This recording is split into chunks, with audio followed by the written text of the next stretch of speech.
یہ اس بات کا شاہد ہے کہ نظام حق جو ہے، یعنی دائی کو جتنا دنیا کا جو زمانہ ہے یا دنیا کا جو نظام ہے، کسی دائی کو، اللہ کے دین کو پھیلانے والے کو جتنا زیادہ گرا سکتا ہے وہ گرا چکا تھا. اور اس کا لازمی نتیجہ یہ تھے کہ اس کا لازمی نتیجہ یہ تھا کہ اس کا مرتبہ بارگاہ الہی میں انتہائی حد تک بلند ہو جائے.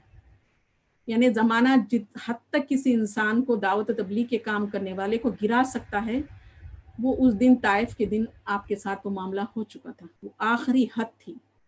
لیکن آپ دیکھیں، جب آپ دنیا اور زمانے نے اور حالات نے دکھایا کہ آپ انتہائی کمزوری کے نقطے کو پہنچ چکے ہیں اور اس سے زیادہ آپ کوئی ظلم و ستم نہیں ہو سکتا، یہ آخری حد تھی. اور لوگ سمجھ رہے تھے کہ آپ انتہائی کمزوری کو پہنچ چکے ہیں. لیکن آپ دیکھیں گے یہی وہ مقام تھا جب اللہ تعالیٰ نے آپ کو انتہائی بلند کر دیا. یعنی ظاہر میں آپ کمزوری کی انتہا پر تھے، لیکن حقیقت میں آپ دیکھیں گے آپ کا مرتبہ اور مقام جو ہے اللہ کے یہاں بے انتہا حد کو پہنچ چکا تھا. الحمدللہ.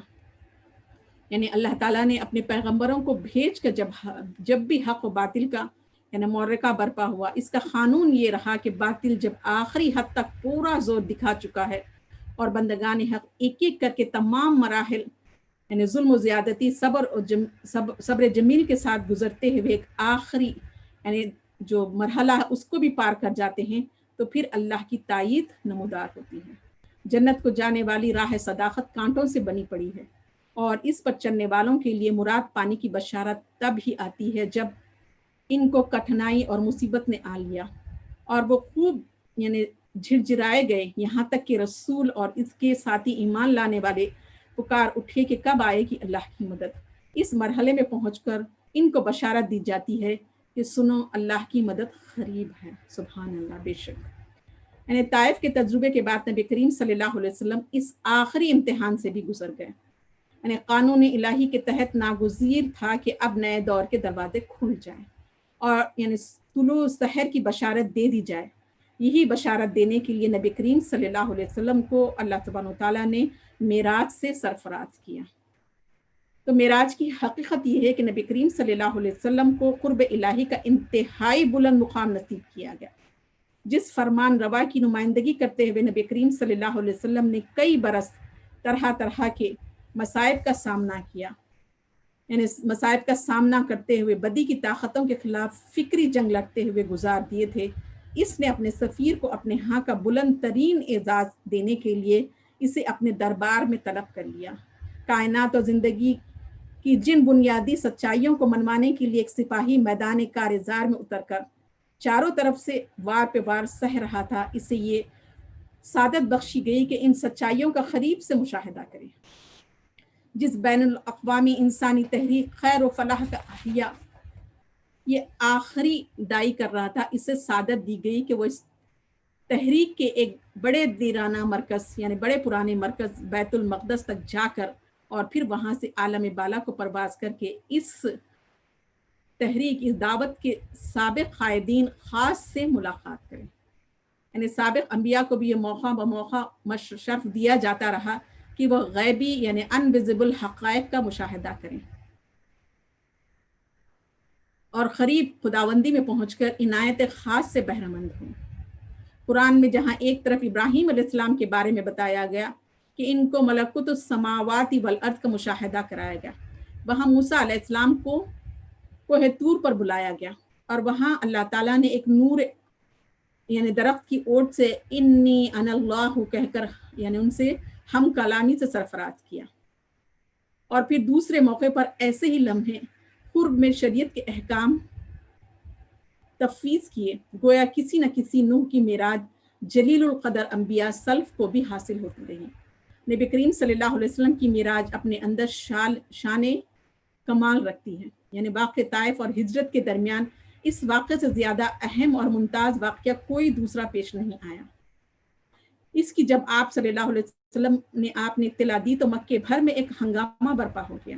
آپ صلی اللہ علیہ وسلم نے مجموعے عام میں اپنے مشاہدات بیان کیے، اپنے آبزرویشن کو بیان کیا، بیت المقدس کا پورا نقشہ کھینچ دیا، راستے کی ایسی قطعی علامات بتائیں کہ جن کے بعد میں تصدیق ہو گئی.